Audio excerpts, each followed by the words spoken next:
colleagues invite us today to become the first Congress in the history of the United States to hold someone in contempt for complying with our demands. And their target is the Attorney General of the United States. Remember, they promised to reveal the greatest presidential high crime and misdemeanor in American history, an act of treachery and deceit that dwarfs even the incitement of a violent mob insurrection and an attempted political coup that took place right here against our Constitution, our Congress, our Vice President, in this chamber. Wait, did they prove Hunter Biden and Joe Biden are criminal masterminds of epic proportions? Actually, no. Mr. Turley, I have a simple question for you. In your testimony today, are you presenting any firsthand witness account of crimes committed by the President of the United States?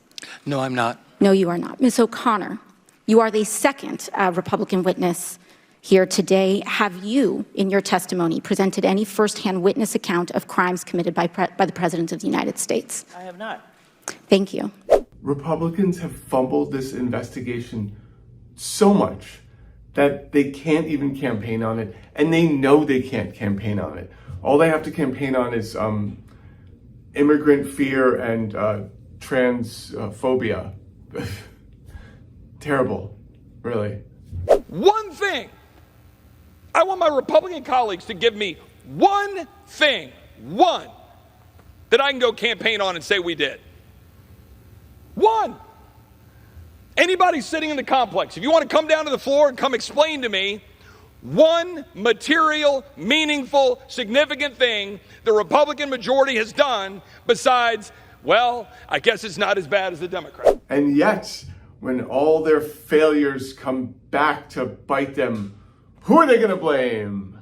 President Biden's Department of Justice appears to be taking every step to insulate him from the consequences, whether it's hiding these audio recordings or attempting to give Hunter Biden a sweetheart plea deal to shield Joe Biden from facing accountability for his role in his family's influence peddling schemes. This is unacceptable. The House of Representatives cannot serve as a necessary check on the presidency if the executive branch is free to ignore the House's subpoenas. The accountability. Hunter Biden was convicted of a gun charge. Like, this is basically a Democrat gun charge of buying a gun when he was supposedly under the influence. You know, it's illegal. Joe Biden did not interfere in this. We know he didn't interfere because Hunter Biden was found guilty and will be hit with, the proper, punitive sentence for this. There's been nothing. This is the president's son, and he was like, cool, let justice take its course. That's pretty on character and on brand for Joseph Robinette Biden, right? Love him or hate him. He's been like that throughout his career.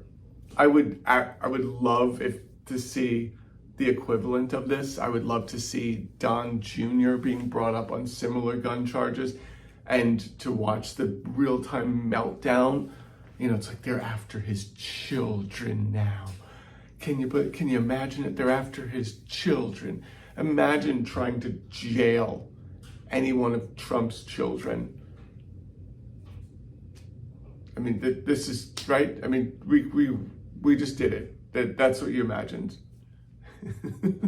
literally all of us, collectively, we're like, oh, Hunter Biden's facing gun charges. Okay, well, if he's guilty, he can go to jail or whatever they do to guilty people. Like, who cares? All of us snickered like a gun charge. Okay, seems weird, but sure. Right? That was literally everyone's reaction. Maybe there's like 2 or 3 people being like, but no one's calling for civil war on this because we're not weird. Just to clarify, when it comes to SNAP benefits specifically, rural America uses more SNAP benefits than urban America. And right now I serve an urban district. The majority of my Republican colleagues serve rural districts. So when I say that I'm fighting for a bill that includes making sure that people in this country don't go hungry, I'm not saying that just to say that this is about Texas 30. I'm saying that to say that this is about all of us. So I am not just fighting for my constituents, I'm fighting for yours too. In the last week, I've had this revelation. I've been mocking the date right stuff guy on TikTok. And, I'll make points that we know about, but MAGA Republicans will be like, that's not how it works. No one ever says that. And I'm like, what are you talking about? People say that all the time. And I think there is low information voters, not that Republicans, MAGA doesn't have the exclusivity on low information voters, but they've got a lot of them. And I don't think they understand exactly what their party does and exactly what their party stands for. There was a great many that know exactly what MAGA does, what they stand for, and they're with all of it all the way. So there's that. But I think there's a lot of low information of voters out there that think they think that's like, they're of the people. MAGA is of the people, right? And it becomes a weird paradox because they can excuse everything that's going on in the Republican Party, right? Because you've got Trump, who is outside the Republican Party, and he's outside the Uniparty, and so whenever the Republicans do something bad, it's just, it's not. Those are just the rhinos, and they can very quickly divorce themselves from the paradox. Even though, like MAGA Republicans, the more MAGA someone is on the Senate and Congress side, you can look at how much they voted no on things, and at things that like key things. I mean, the PACT Act. I mean, that was clearly exclusively for veterans that need health care, and they voted against it. And for reasons. And this is another thing where you have them voting down things that would go to farmers. I mean, this is their base that they purport. I don't think they actually I don't think they fucking care about farmers at all. Just like I don't think they care about veterans. They certainly don't vote like they care about farmers or veterans. So, I mean, they care about billionaires first and foremost, highest priority. But yeah, I mean, if you look at the voting records, the more MAGA, the more they vote no. They vote down everything all the time.